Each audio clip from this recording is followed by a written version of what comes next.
دفعہ 370 کی منسوخی کے بعد مرکزی سرکار جموں کشمیر میں اسمبلی انتخابات کو منعقد کرنے میں تاخیر کر رہی ہے۔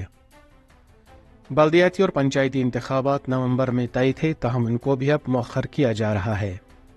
ایسے میں سیاسی جماعتیں گزشتہ 4 برسوں سے کیا سرگرمیاں انجام دے رہی ہے؟ ای ٹی وی بھارت نے اس ضمن میں 2 مرتبہ اقتدار میں رہنے والی جماعت پی ڈی پی کی سیاسی سرگرمیوں پر نظر ڈالنے کی کوشش کی۔ پولیٹیکل پارٹیز ہوتی ہیں، ان کی ایکٹیویٹیز ہوتی ہیں، لوگوں تک اپنی آئیڈیالوجی پہنچانا، لوگوں کے ساتھ بات کرنا، اور یہ بھی ایک ہماری جدوجہد ہے کہ اس ڈیموکریسی کو بحال کیا جائے۔ جو ڈیموکریٹک انسٹیٹیوشنز کا جو حال ہوا ہے، یا جو ڈیموکریسی جس ایک جو ہندوستان ایک بڑی ڈیموکریسی کے نام پہ پورے ورلڈ میں مانا جاتا ہے، اور جو ڈیموکریٹک سیٹ اپس کے ساتھ اس وقت دھوکہ ہو رہا ہے، تو پولیٹیکل پارٹیز کا وہ ایک ریسپانسبلٹی بنتی ہے کہ لوگوں کو یہ ڈیموکریسی کے بارے میں اویئر کریں اور پریس کریں کہ یہ جو ڈیموکریٹک پروسیس ہے یہ شروع ہو۔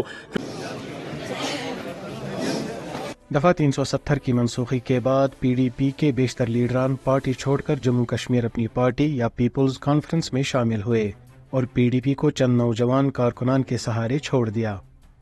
تاہم گزشتہ 4 برسوں سے محبوبہ مفتی بی جے پی سرکار کی کشمیر پالیسی کی شدید مخالفت کر رہی ہے، جس سے کچھ نوجوان متاثر ہو کر پی ڈی پی میں شامل ہو رہے ہیں۔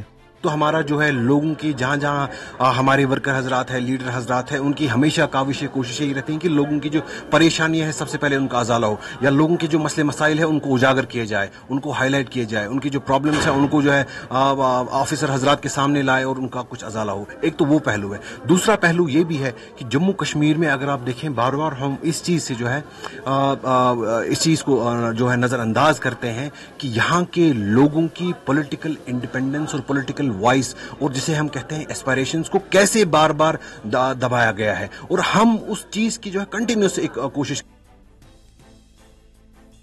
محبوبہ مفتی کی دختر التجا مفتی بھی اب پارٹی کی تقاریب میں نظر آ رہی ہیں۔ عام تاثر یہ ہے کہ محبوبہ مفتی نوجوانوں کو پارٹی میں شامل کرنے سے التجا مفتی کا سیاسی مستقبل سنوارنے میں لگی ہوئی ہے۔ ای ٹی وی بھارت کے لیے سری نگر سے میر فرحت کی خاص رپورٹ۔